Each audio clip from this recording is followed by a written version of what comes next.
नांदेडच्या बिलोली तालुक्यातील लोहगाव येथील प्रसिद्ध युवा उद्योजक तथा सामाजिक कार्यकर्ते नागनाथ अनंतवाड यांचा वाढदिवस काल दिनांक 22 मे रोजी भाजपाचे ज्येष्ठ कार्यकर्ते तथा माजी सभापती श्रावण पाटील बिलवंडे यांच्या संपर्क कार्यालयात आणि जिजाऊ विद्यासंकुल खंडगाव बेंद्री येथे उत्साहात साजरा करण्यात आला।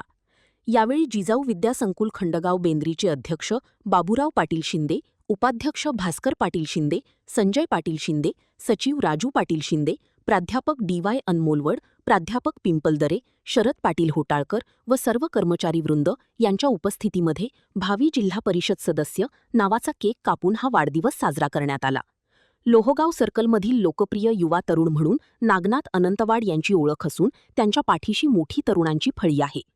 भावी जिल्हा परिषद सदस्य या आशयाचे बॅनर लोहगाव सर्कलमध्ये हितचिंतकांकडून लावण्यात आले असून जनतेतून भावी जिल्हा परिषद सदस्य म्हणून नागनाथ अनंतवाड यांच्या नावाची जोरदार चर्चा होत असल्याचे दिसून येत आहे।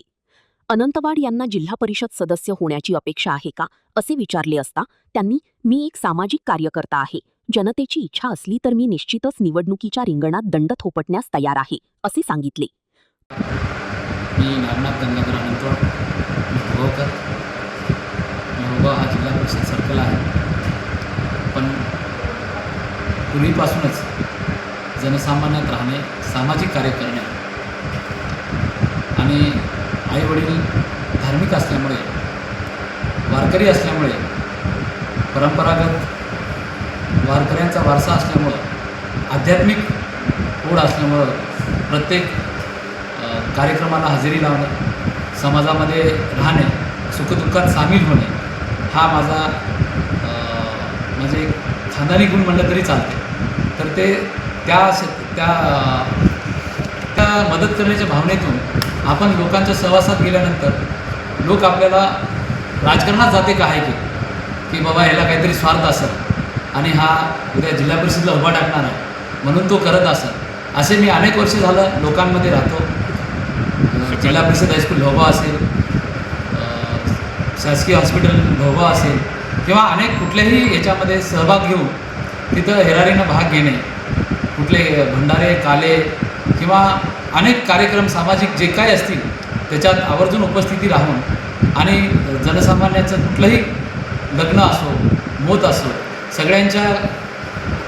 सुखादुःखात सामील झाल्यामुळे त्यांना एक असं वाटते की बाबा म्हणजे हे काय जनतेला वाटत नाही, जे प्रतिस्पर्धी राजकारणी आहे त्यांना वाटते की हा काहीतरी राजकारणात करत आहे किंवा येत आहे, पण माझा तसा काही मानस नाही। तर लोकांचं म्हणणं आहे की बाबा तुम्ही जिल्हा परिषद लढवणार आहात का, तर हे सगळं सकाळपासून आज मला भावी जिल्हा परिषद सदस्य भावी आमदार म्हणतात काही, तर ते लोकांचं प्रेम आहे त्यात, म्हणजे मी काय हे करत नाही, पण एवढ्या लोकांचं प्रेम बघून मी अक्षरशः भारावून गेलो। सोशल मीडियाद्वारे मला स्वतः येऊन भेटले आणि सर्वांनी शुभेच्छा दिले आणि ह्या सर्वाच्या इच्छेनुसार, सर्व जनतेच्या इच्छेनुसार की बाबा त्यांनी म्हणतात की तुम्ही लढा, तुम्ही जिंकता जिल्हा परिषदला, तर पक्षानं संधी दिली आणि आमचे दोन बंधू आम्हाला जर सगळं होकार दिले तर आम्ही नक्कीच विचार करू। प्रतिनिधी हनुमंत चंदनकर, NTV न्यूज मराठी, नायगाव, नांदेड।